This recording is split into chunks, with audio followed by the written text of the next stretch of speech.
ছোট পর্দার জনপ্রিয় অভিনেতা মুশফিক আর ফারহান গুরুতর অসুস্থ হয়ে রাজধানীর একটি বেসরকারি হাসপাতালে ভর্তি হয়েছেন। শুক্রবার নাটকের শুটিং সেটে হঠাৎ জ্বর ও শরীর ব্যথার কারণে অসুস্থ হয়ে পড়লে ফারহানকে রাজধানীর আদাবরের একটি হাসপাতালে নেওয়া হয়। পরে শারীরিক অবস্থার অবনতি হলে শুক্রবার রাতেই তাকে আইসিইউতে স্থানান্তর করা হয়। তবে সর্বশেষ খবরে জানা গেছে বর্তমানে অনেকটাই শঙ্কামুক্ত ফারহান। বিষয়টি নিশ্চিত করে তার মামা আবদুল্লাহ আল মামুন জানান, ফারহানের ভাইরাল ফিভার হয়েছে।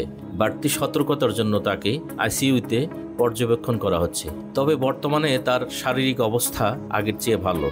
একটি সূত্র জানিয়েছে, শুক্রবার সাফা কবির ও ফারহানের একটি নাটকের শুটিং চলছিল।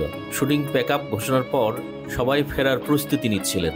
এ সময় হঠাৎ তীব্র শীত অনুভূত হওয়ায় অসুস্থ হয়ে পড়েন ফারহান। তখনই তাকে হাসপাতালে নেওয়া হয়।